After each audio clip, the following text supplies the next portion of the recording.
Hey gang, Jan Anderson here, voice actor in Salem, Oregon, and I thought today I would do a little demonstration about editing, sort of an intro to voiceover editing. Okay, now what I'm going to be doing is I'm going to be show you everything that I do from start to finish, from recording a track.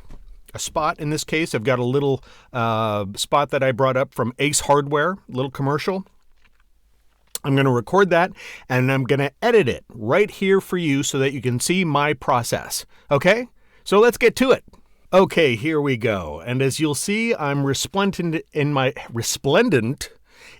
headphones so that when I'm playing back audio, it won't come through my speakers and into my microphone and cause goofiness. So anyway, I'm going to wear my headphones so that hopefully the audio quality will be good. Okay. So now I'm taking a couple things for granted here.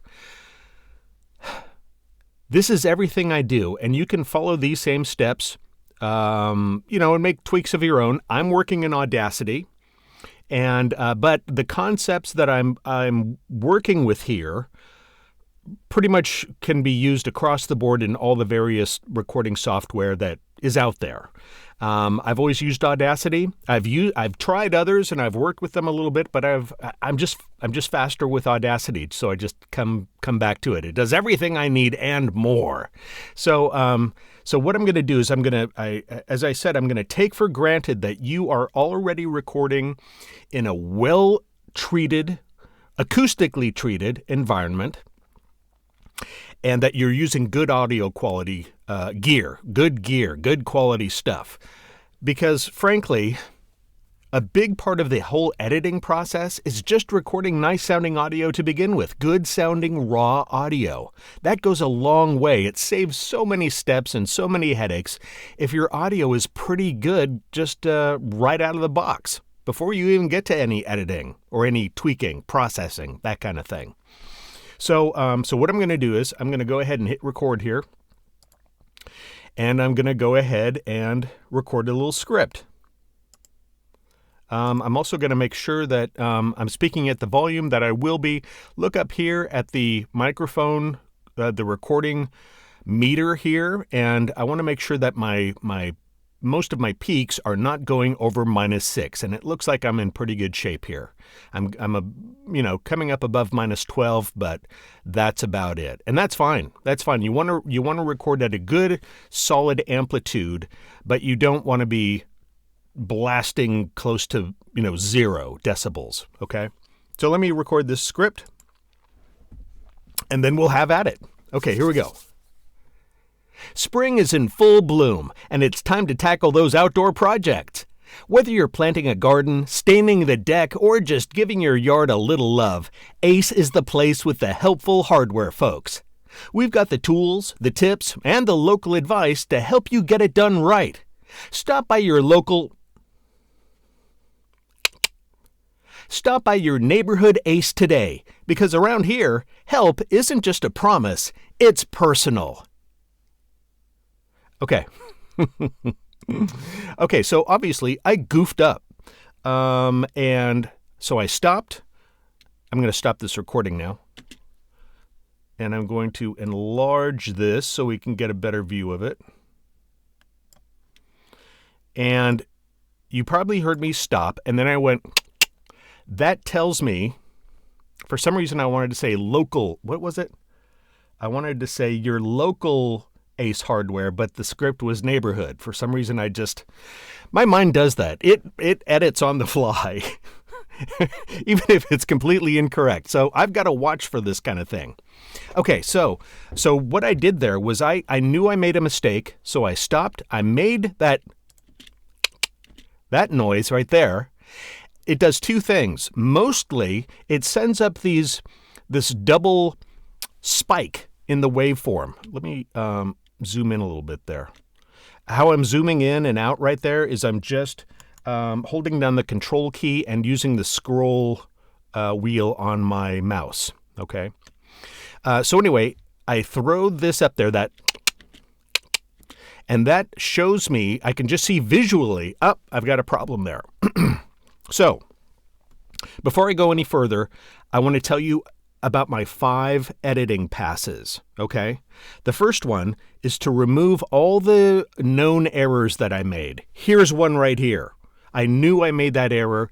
I flagged it, and I can go through and eliminate that right off the bat. I'll just go through the whole. Here's another trick that you may or may not know about in Audacity. If you hold down the Shift key and then use the scroll wheel on your mouse, you can really blaze through without having to come down here and manually move the track back and forward. Okay, so that's very helpful. Okay, so let me zoom back out a little bit. Oh yeah, the 5 editing passes. The first one is to remove all known mistakes, like that one. I know that's there.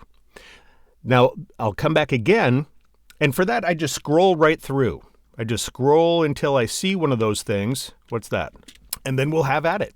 Okay, so, see, I've got to eliminate all that stuff too. That's not even part of the commercial. So I'm going to remove all that as well. The second pass is proof listening. And what I'm doing there is I'm reading along with the script to make sure that I'm word perfect. If I'm not, I will correct those errors by recording a little snip of the script, re-recording whatever I goofed up, and making sure that I'm performing it in the same way so that I can easily copy and paste a new recording right in there. Usually it's a full sentence or a phrase that I know that I can grab and seamlessly drop in there so that it will be seamless. You will never know that it happens. It's pretty easy once you get the hang of it. Now, that is, I'll also listen for things like mouth clicks, that kind of stuff. I get them a lot.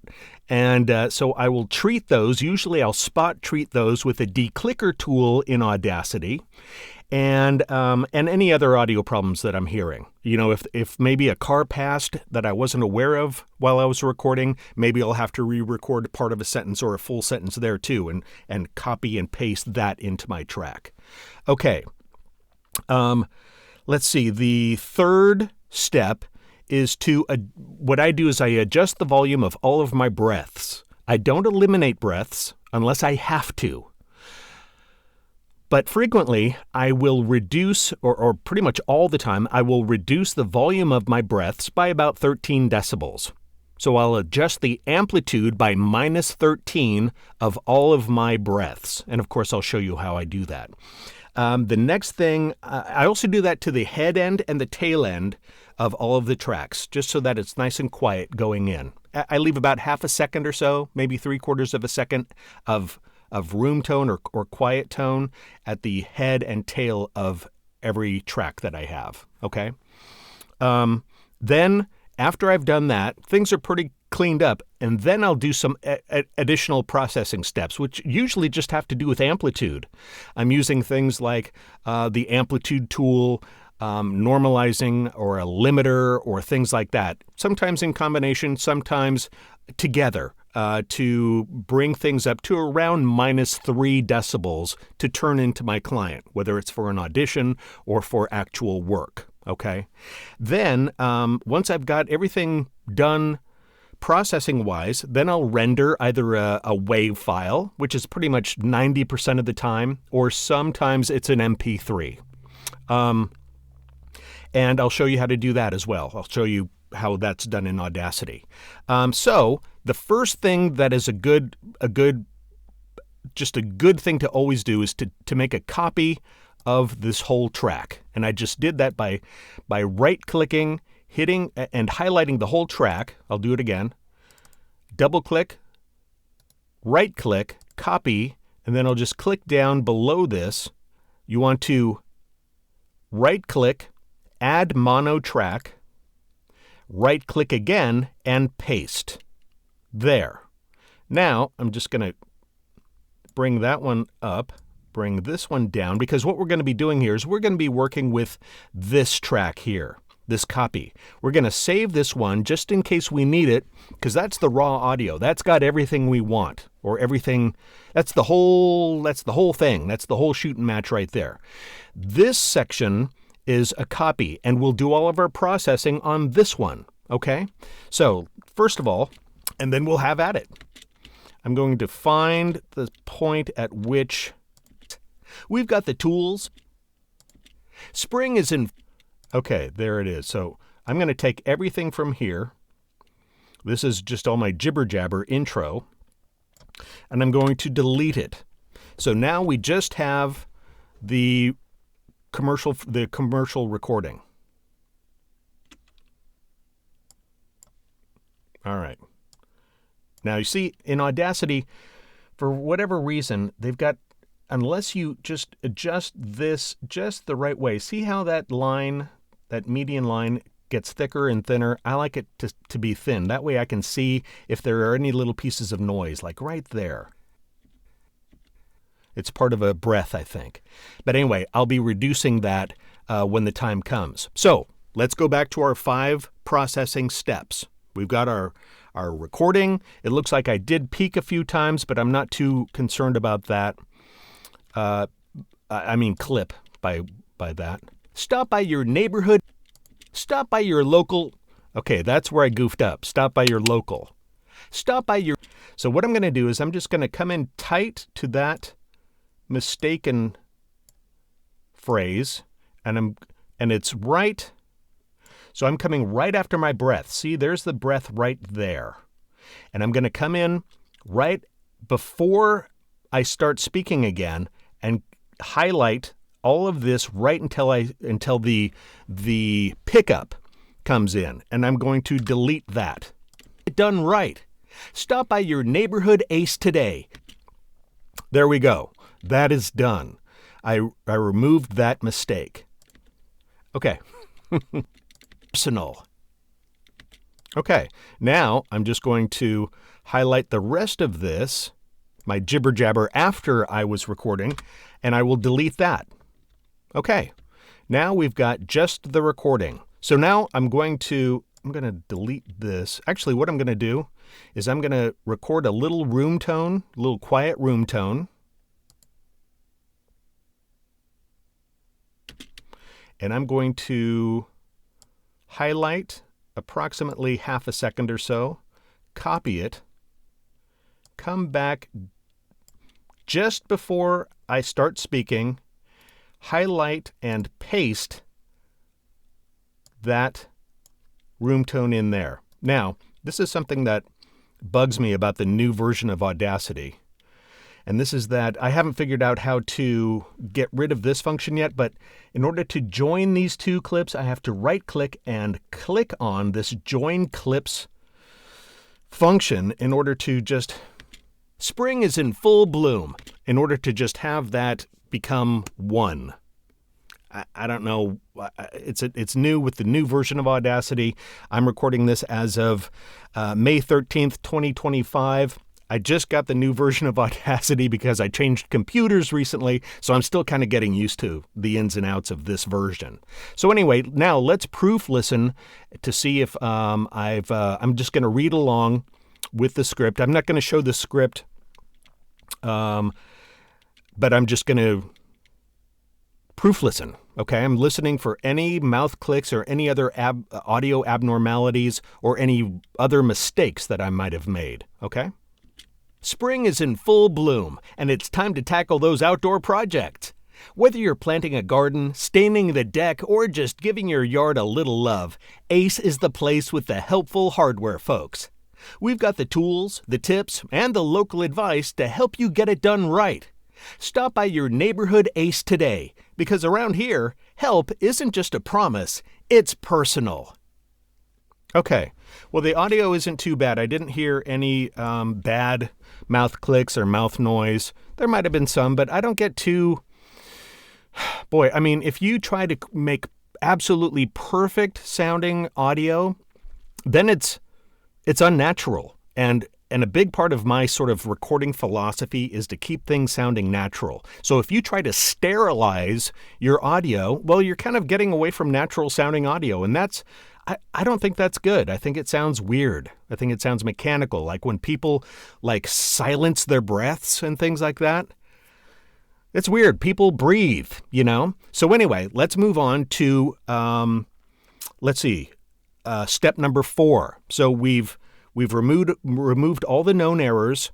We have proof listened, looking for any other mistakes in the script, anything that was, made on my part. And then we also listened for mouth noise, that kind of thing, any audio abnormalities that we need to get rid of. And it's pretty clean. So we're going to move on to I guess it's the third. I'm looking at my notes to keep my head straight. The third step, which is adjust the volume of the breaths, okay? And also the head and tail end of your track. So I'm going to highlight the tail end of this section of this track right here. I'm going to come up here to Effect, click on Amplify, and what is typical for me, I'm going to lower everything by minus 13 decibels, or I'm going to lower it by 13 decibels. So I just click minus 13 in the amplification box there and hit Apply. Okay? There. Now, what I'm going to do is I'm just going to go through and, oh, you're probably wondering, why aren't you going up and clicking up in the menu and going up to the Amplify tool every time, or the Amplify effect? Well, it's because I'm using hotkeys. So, okay, this is I have another video, an older video, that I talk about using hotkeys, and it is absolutely necessary for getting things done quickly. So, one of the hotkeys that I have programmed is my cue is repeat last effect. Now, the last effect that I used was the Amplify effect at minus 13 decibels. So I'm able to just scroll over here, hit the Q key, and it automatically takes that highlighted section down by 13 decibels. Okay? So I'm just going to cruise along here, repeat last effect, and I'm going to hit the head section of this as well. I don't want to get too close to where I start talking, because you might inadvertently clip off a little section of audio there. Okay, now, so we are done with that. We've adjusted the volume of all my breaths, and now we're ready for step number 4, which is the processing step, or other processing steps, I should say. Now, one thing I do, so I'm going to highlight the whole track. Here we're taking effects and we're treating the whole track with things. The first thing I'm going to do is I'm going to hit it with a very light noise gate. So once again, I'm going to come up here to Effect.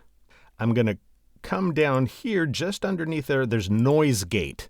Now I have set my gate threshold to minus 42.4 decibels. It doesn't have to be exactly that. It can be, anywhere around there. But that just works well for me. 42.4, it just seems to want to settle right in there. I was shooting for minus 42. It just works well for me. The gate frequencies, I'm not gating frequencies. I'm just gating the appearance of any sound above minus 42.4, and I'm going to gate it. I'm going to lower the level of any of that noise by minus 12 decibels. You can adjust this. You can adjust all of these parameters here. I just found that for me, minus 12 works well for this. The attack, the hold, and the decay are all, it's good to have them all pretty quick. The attack I have at the very low, almost the lowest, all of these are almost at the lowest possible settings, but I don't like to have them work too quickly. Where did I have this? I think I had this at 10. Yeah. Okay.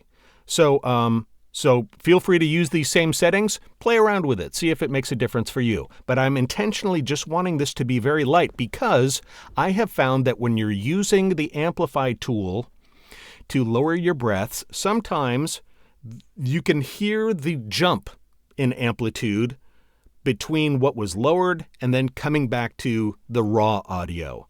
And the noise gate kind of scrubs that a little bit, just a little bit. It just makes it sound more imperceptible. Okay, so I'm going to apply the noise gate. Okay, that's done. Now we're going to adjust the volume or the amplitude. Now, because I had some hot peaks here, I'm going to hit this with an effect called a limiter.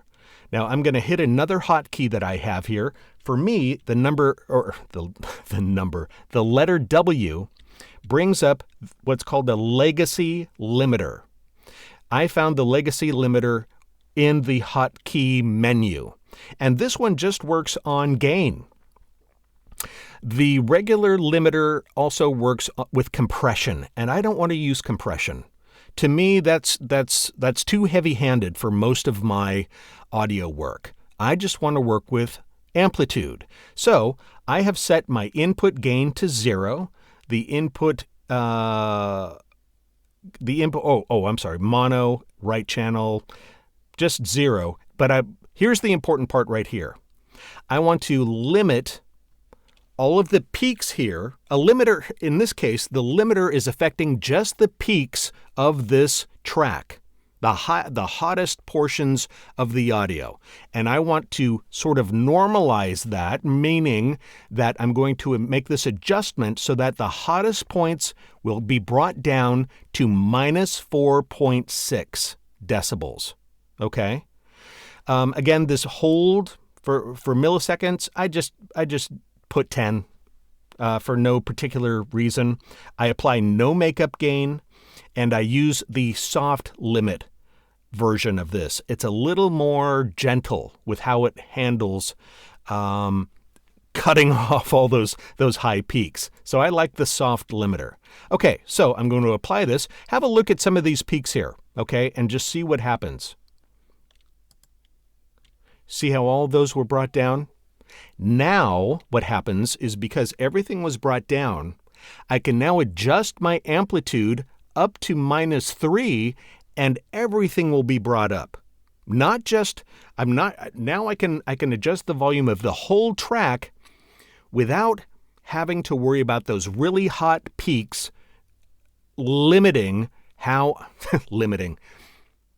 different meaning of limiting, limiting how well or how much I can amplify the rest of the track. So I'm going to come up here to Effect. I'm going to come down here to Normalize, and I'm going to punch in minus 3. Okay? Apply. There. See, everything was brought up just a little bit. So what happened there was I had my original volume at which I recorded, the normal gain or amplitude. I then limited those hot peaks down to minus 4.6 and then normalized everything up to minus 3. That just allows, see, if I tried to normalize to minus 3, but those really high peaks were left as they were, it wouldn't be able to do anything because the way I like to use the normalize tool works off of the peaks.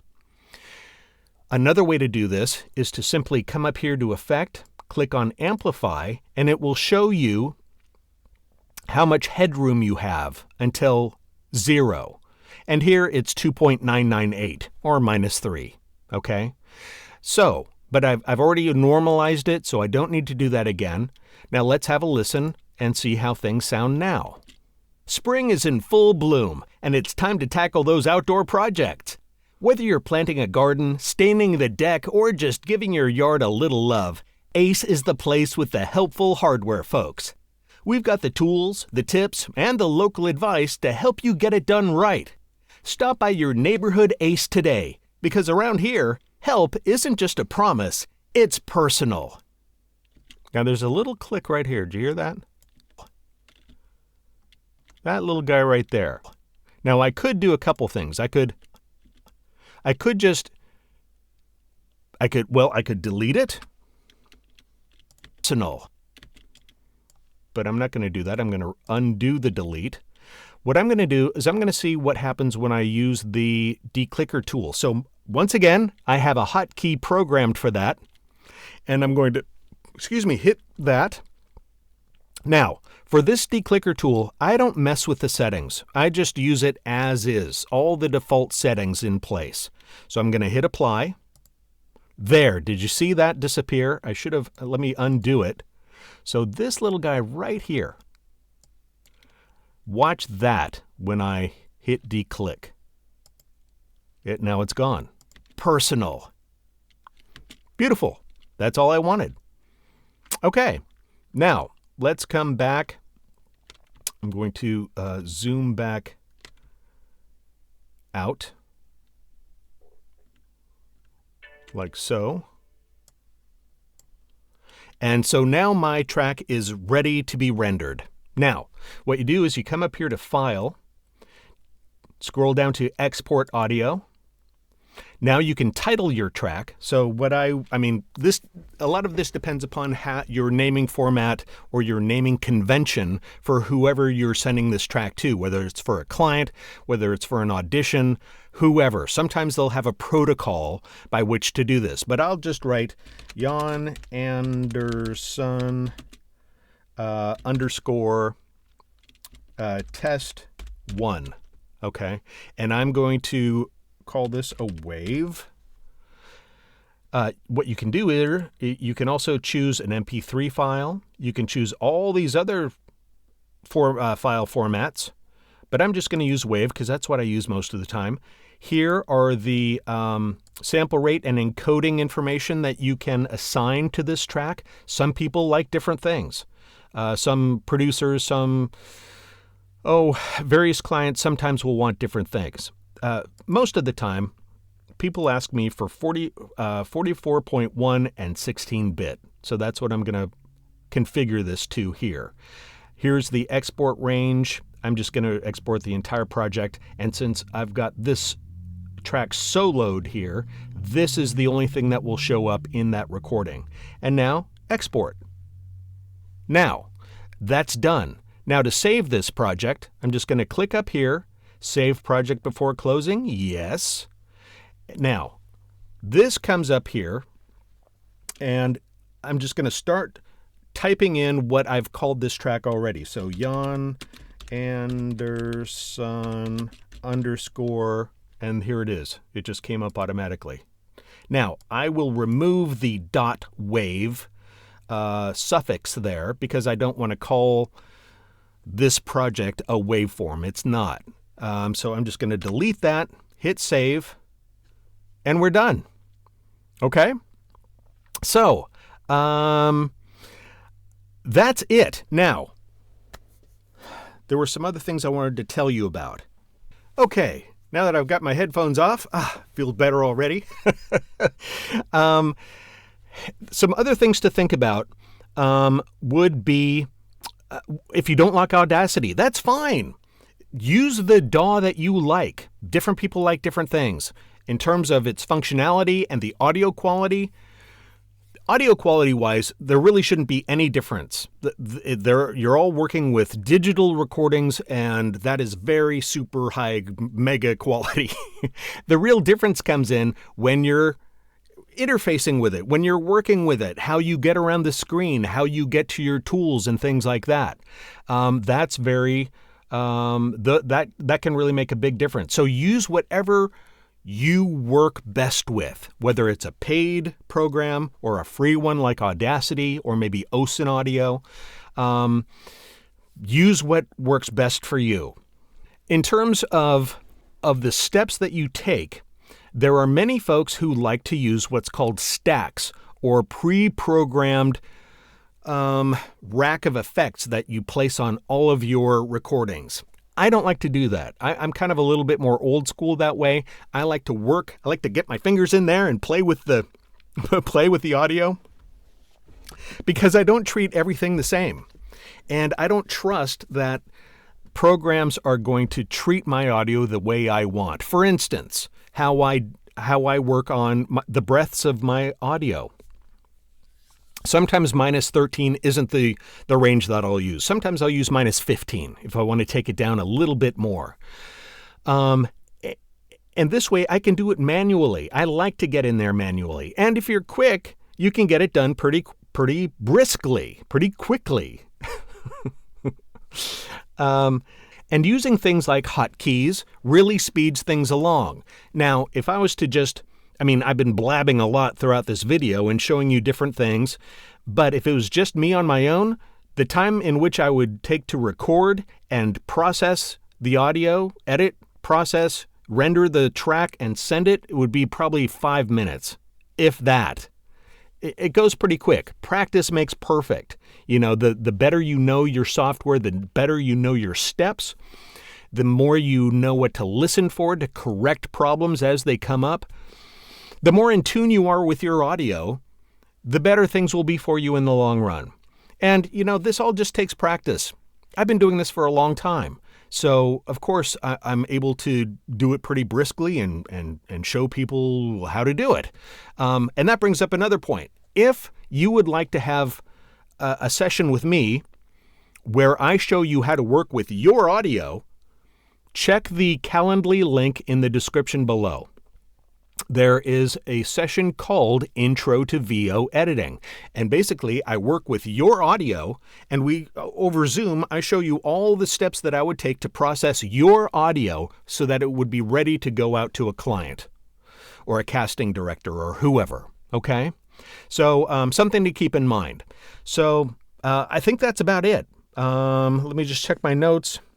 Yeah, that's it. So what am I, going through puberty? That's it. Oh, thanks for joining me today. Anyway, I hope this has been helpful. I hope you've enjoyed it. If you have questions, please leave them in the comment section below. And as always, you're welcome to share comments as well. So thanks for joining me. And until next time, take it easy.